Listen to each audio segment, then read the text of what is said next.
Hello viewers, আসসালামু আলাইকুম। Welcome back to my channel. তো আশা করছি আপনারা সবাই ভালো আছেন। আল্লাহর রহমতে আমিও ভালো আছি। তো আজকে আপনাদের সঙ্গে শেয়ার করব ভাজা এবং সিদ্ধ ২ ধরনের মোমো। তো আপনারা ভিডিওটি অবশ্যই ফলো করবেন।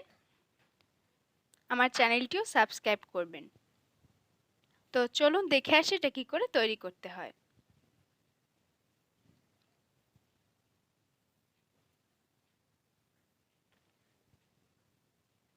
দেখতেই পাচ্ছেন আমি এখানে মেজারমেন্ট কাপের ১ কাপ আটা নিয়ে নিয়েছি। আপনারা চাইলে ময়দাও নিতে পারেন। দিয়ে নিচ্ছি হাফ চা চামচ লবণ, হাফ টেবিল চামচ চিনি, আর এখান থেকে ৩ চামচ পানি উঠিয়ে নিয়ে নর্মাল টেম্পারেচারে থাকা পানি এর ভিতরে ৩ চামচ ভিনিগার মিশিয়ে নিয়ে আমি কিন্তু এখানে দিয়ে নিচ্ছি। এটা অল্প অল্প করে মেখে নেব। দেখতেই পাচ্ছেন আমি এখানে অল্প অল্প করে মেখে নিচ্ছি। পানিটা আমাদের অবশ্যই অল্প অল্প করে মেখে নিতে হবে। আর বলেই তো দিলাম এখান থেকে ৩ চামচ পানি উঠিয়ে তারপর এখানে ৩ চামচ ভিনিগার দিয়েছি। তারপর পানিতে মিশিয়ে এটা মেখে নেব। ভিনিগার মোমোর ডোটা সফট করতে সাহায্য করবে। আপনারা চাইলে শুধু পানিতেও করতে পারেন, কোনো অসুবিধা নেই। আমার মনে হয়েছে তাই আমি দিয়েছি। এটা আমি ভালোভাবে মেখে নেব। আমি কিন্তু এটা ভালোভাবে মেখে নিচ্ছি।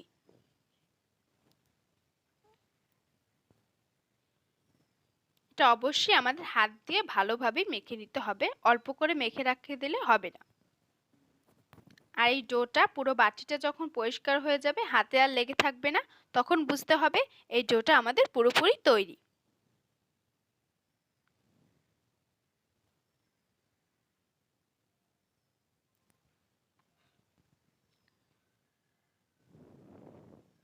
যারা সিদ্ধ মোমো পছন্দ করেন তারা সিদ্ধ করে খেতে পারবেন, আর যারা ভেজে পছন্দ করেন তারা ভেজে খেতে পারবেন। মোমো ২ রকমই তৈরি করে যায়। আমি এই ভিডিওতে ২ রকমের মোমোই দেখাবো। দেখতেই পাচ্ছেন আমার কিন্তু ডোটা একদম তৈরি। এখন কিন্তু আমি তেল দিয়ে এটাকে ঢেকে রেখে দেব ১ ঘন্টার জন্য। ডোটা ভালোভাবে মেখে নিচ্ছি। এই পর্যায়ে কিন্তু আমি তেল দিয়ে এটাকে রেখে দেব। এখানে হাফ চা চামচ তেল নিয়েছি। হাফ চা চামচ তেল আমার পুরোটা লাগবে না। আমি এখানে অল্প করেই মেখে নেব। যেহেতু এটা মোমোর ডো, তাই আমাকে তেল কম দিতে হবে। তো দেখতেই পাচ্ছেন আমি কিন্তু হাতে অল্প করে লাগিয়ে এটাকে ১ ঘন্টার জন্য রেস্টে রেখে দেব। তো চলুন পুরটা তৈরি করি। তো দেখতেই পাচ্ছেন আমি কড়াইতে তেলটা ঢেলে নিচ্ছি।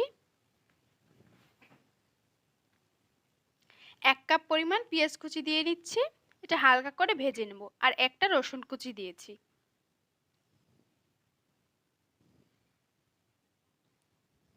এটা হালকা করে ভেজে নিতে হবে।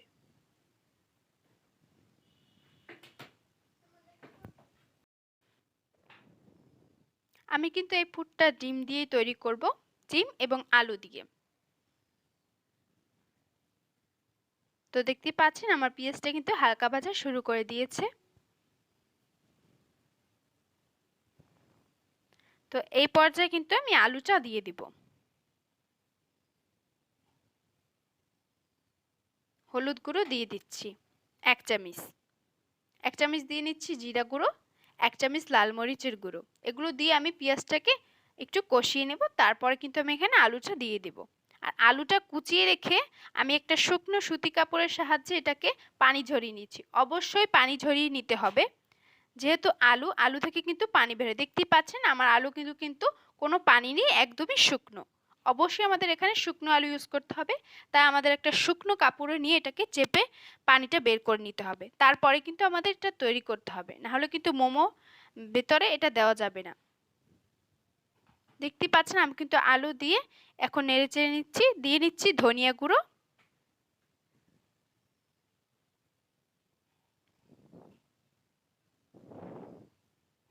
পাতলা পাতলা করে আলুগুলো দিলে সিদ্ধ হতে সুবিধা হবে। দিয়ে নিচ্ছি হাফ চামচ লবণ।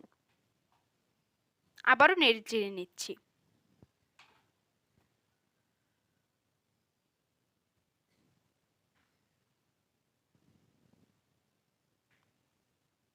ভালো মতো নেড়েচেড়ে এটাকে ভেজে নিতে হবে আমাদেরকে।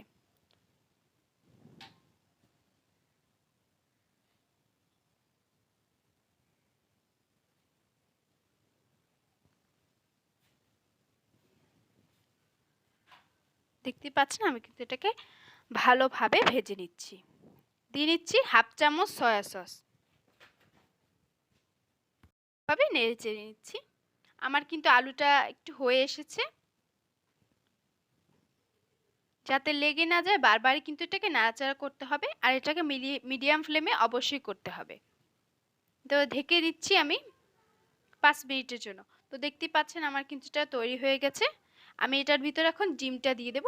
আমি এখানে 2টো ডিম ফেটিয়ে রেখেছিলাম, সেটা দিয়ে দেব। একটু নেড়ে চেড়ে নিচ্ছি আর আলুগুলো সরিয়ে নিচ্ছি। আলুগুলোর মধ্যে দিয়ে দিলে কিন্তু ডিমের গন্ধটা ঢুকে যাবে, তাই একটু সরিয়ে নিচ্ছি। আর পাশ দিয়ে দিয়ে দিচ্ছি ডিমগুলো। ডিমটা কিন্তু অবশ্যই আমাদের ভালোভাবে ফেটিয়ে পাতলা করে নিতে হবে। আর একটু তেল দিয়ে নিচ্ছি পাশে, তেল কম হয়ে গেছিল বলে। তেলটা ভালোভাবে দিয়ে তারপর আমি ডিমগুলোকে কিন্তু ভেজে নেব। এখন একটু নাড়িচাড়ি দিলে এটা ভাগ ভাগ হয়ে যাবে। এই সময় জালটা একটু বাড়িয়ে দেবেন চুলার, তাহলে ডিমটা হতে সুবিধা হবে।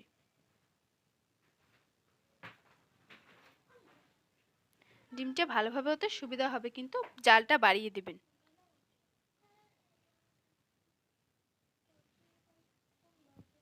এবার কিন্তু আমার ডিমটা তৈরি। তো আমি এবার আলুগুলোর সাথে ডিমটা মিশিয়ে দেব।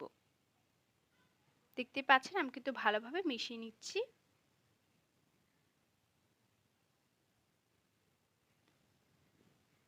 এবার যে নুডলসের মশলা হয় টেস্টি সল্ট, সেটা দিয়ে নিচ্ছি। এটা দিলে কিন্তু এটার স্বাদ আরো বেড়ে যায়, খুবই মজা লেগেছিল এটা।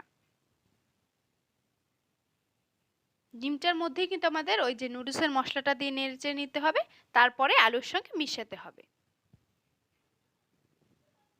দেখতে পাচ্ছেন আমি কিন্তু আলুর সঙ্গে মিশিয়ে নিচ্ছি। মিশিয়ে নেওয়া হয়ে গেলে এই পর্যায়ে দিয়ে দেবো টমেটো সস। দেখতে পাচ্ছেন আমি কিন্তু টমেটো সসটা দিয়েছি। এতে করে পুরটা খেতে অনেক মজা হয় আর স্বাদটাও বেড়ে যায়। এতে কিন্তু ডিমের গন্ধটাও আসবে না, আর খেতে খুবই মজা হয়েছিল। আপনার বাড়িতে অবশ্যই তৈরি করবেন। যাদের বাড়িতে চিকেন নেই, আমার চিকেন ছিল না বলে আমি এভাবে তৈরি করেছি। মোমো সবজি দিয়েও তৈরি করা যায়, আর এইভাবেও তৈরি করে খেতে পারেন। বাড়িতে সবসময় চিকেন থাকে না, এভাবে কিন্তু আলু আর ডিম সবার ঘরেই থাকে। তো এইভাবে কিন্তু তৈরি করে নিতে পারেন আপনারাও। দেখুন কথা বলতে বলতে কিন্তু আমার আলুটা হয়ে গেছে। আমার পুরটা কিন্তু একদম তৈরি। তো দেখতেই পাচ্ছেন আমার ডোটা কিরকম হয়েছে। আপনাদের ডোটাও কিন্তু এভাবেই হতে হবে। দেখতেই পাচ্ছেন আমার হাতে কিন্তু লেগে যাচ্ছে না। এবার কিন্তু আমি এটাকে মুথে নেব একটু 2-3 মিনিটের জন্য।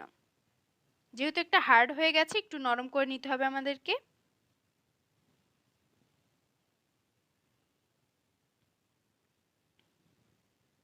মেখে নিয়ে কিন্তু আমি এটাকে ছোট ছোট করে গোল গোল করে বেলে কেটে নেব। আপনারা চাইলে ছোট ছোট লেচিও করতে পারেন, কোনো অসুবিধে নেই। আর এটার ভিতর গুঁড়িটা একটু বেশি নেবেন যাতে লেগে না যায়। দেখতে পাচ্ছেন আমি কিন্তু বড় বড় করে লেচি কেটে নিয়েছি। এবার কিন্তু এটাকে বেলে কেটে নেব।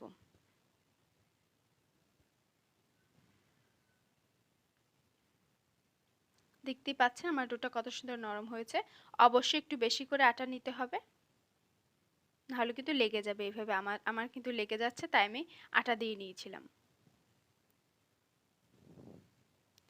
ময়দার থেকে আটা দিয়ে মোমোটা খেতে কিন্তু খুবই মজাদার লাগে। আমি মনে করি আপনারা যদি মনে করেন ময়দা দিয়ে মজা লাগে, আপনারা ময়দা দিয়েও তৈরি করতে পারেন। দেখতে পাচ্ছেন আমি কিন্তু এটাকে বেলে নিচ্ছি। এটাকে কিন্তু খুব পাতলাভাবে বেলে নিতে হবে, তারপরে কিন্তু কেটে নিতে হবে।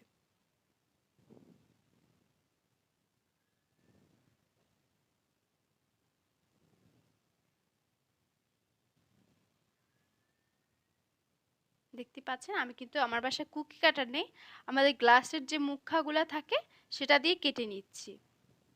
এরকম করে কিন্তু আপনারা কাটতে পারেন।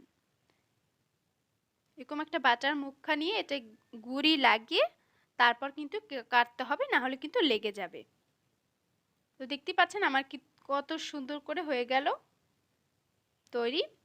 এভাবে কিন্তু আমি সবগুলো তৈরি করে নিয়েছি, আর আমি দেখিয়ে দিচ্ছি কতটা মোটা হবে। তো চলুন এবার আমি মোমোটা তৈরি করে দেখাই। তো দেখতেই পাচ্ছেন আমি প্রথমে কিন্তু এটার ভিতরে মোমোর পুরটা দিয়ে দিয়েছি। আমি এখানে দুই রকম ডিজাইন করেছি, একটা একটা সোজা আর একটা গোল। তো প্রথমে আমি কিন্তু এখান থেকে একটা কুচি দিয়ে নিচ্ছি, আর একটু দূরে গিয়ে আর একটা কুচি দিয়ে নিচ্ছি। শাড়ির যে কুচি হয় ওইভাবে কুচি দিয়ে নেবেন। তো দেখতে পাচ্ছেন আমার কিন্তু এদিকটা পুরো কুচি দেওয়া হয়ে গেছে। এবার আমি এটার সঙ্গে এটা লাগিয়ে দেব। এটা লাগাতে কিন্তু আমাদের কোনো পানির প্রয়োজন হবে না, এটা কিন্তু আমাদের হাত দিয়ে লেগে যাবে, জাস্ট একটু চেপে দিলেই হবে। দেখতেই পাচ্ছেন আমি কিন্তু ভালোভাবে চেপে দিচ্ছি। অবশ্যই চেপে পাতলা করে দিবেন, মোটা হলে কিন্তু খেতে ভালো লাগবে না, কাদা কাদা লাগবে। দেখতে পাচ্ছেন এই যে আমার তৈরি হয়ে গেছে। এবার আমি একটা গোল করে দেখিয়ে দিচ্ছি। তো আবারও সেম প্রসেসে পুরটা দিয়ে দিয়েছি,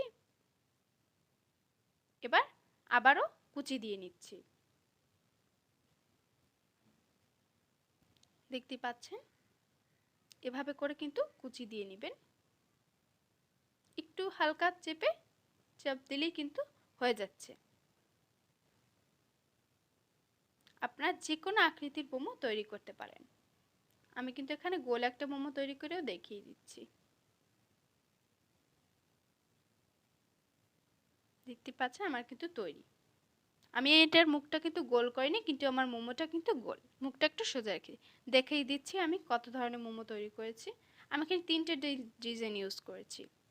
দেখতে পাচ্ছেন একটা কিন্তু গোল, একটা এরকম পাতার মতো, আর একটা ওই যে মুখের মুখটা সোজা, আর দেখুন এটা কিন্তু একেবারেই গোল, আর ওই যে মুখটাও কিন্তু গোল, আমি দেখিয়ে দিচ্ছি। তো চলুন এগুলোকে সেদ্ধ করে নিই। তো প্রথমেই কিন্তু আমাদের যে এরকম যে স্ট্রেনারগুলো আছে, যে ঝাঁঝরিগুলো আছে, তাতে কিন্তু আমরা তেল ব্রাশ করে নিচ্ছি। তেল ব্রাশ করে নিলে মোমোগুলো ওঠাতে আমাদের অনেক সুবিধা হবে। এর উপর কিন্তু আমরা এখন মোমোগুলো দিয়ে দেব। তো একটা এই যে পানি গরম করে রেখেছিলাম আমি আরও একবার মোমো এটার মধ্যে সিদ্ধ করেছিলাম, তাই পানির কালারটা একটু হয়ে গেছে এরকম, কিছু মনে করবেন না। দেখতে পাচ্ছেন আমি কিন্তু এটা এখন বসিয়ে দিব, আর একদম পানিটা কিন্তু ফুটন্ত হতে হবে, ফুটতে থাকবে এরকম পর্যন্ত আপনারা মোমোটা দিয়ে রাখবেন। মোমোটা 5 মিনিট যাবতের মধ্যে কিন্তু আমার হয়ে গেছে। তো দেখতেই পাচ্ছেন আমি এখন ঢাকনা দিয়ে ঢেকে দেব, আর 5 মিনিট অবধি অপেক্ষা করব। দেখতে পাচ্ছেন আমার মোমোগুলো কিন্তু একদমই তৈরি। এইভাবে চাইলে আপনারা সিদ্ধও খেতে পারেন আর ভেজেও খেতে পারেন। আমি আপনাদের ভেজেও দেখিয়ে দিব। দেখতেই পাচ্ছেন সিদ্ধ করা মোমোগুলো কিন্তু আমি ভেজে নিচ্ছি। ভেজে খেতে কিন্তু অনেক মজাদার লাগে। যারা সিদ্ধ খেতে পছন্দ করেন সিদ্ধ করে খাবেন, আর যারা ভাজা খেতে পছন্দ করেন তারা ভাজা করে খাবেন। আমার ক্ষেত্রে ভাজাটাই ভালো লেগেছে, সিদ্ধটা বেশি ভালো লাগেনি। কিন্তু যাদের ভালো লাগে তারা অবশ্যই এইভাবে তৈরি করতে পারবেন চিকেন ছাড়া। দেখতে পাচ্ছেন এই দেখুন আমার কিন্তু মোমোগুলো ভাজা হয়ে গেছে। আমি একটা ভেঙে দেখিয়ে দিচ্ছি এটা কিরকম হয়েছে। আমার ভিডিওতে কিন্তু লাইক করবেন, চ্যানেলটি সাবস্ক্রাইব করবেন, পাশে রাখা বেল আইকনটিও কিন্তু দাবিয়ে রাখবেন, পরবর্তী নোটিফিকেশন আপনার কাছে আগে পৌঁছে যাবে। আল্লাহ হাফেজ, সবাই ভালো থাকবেন।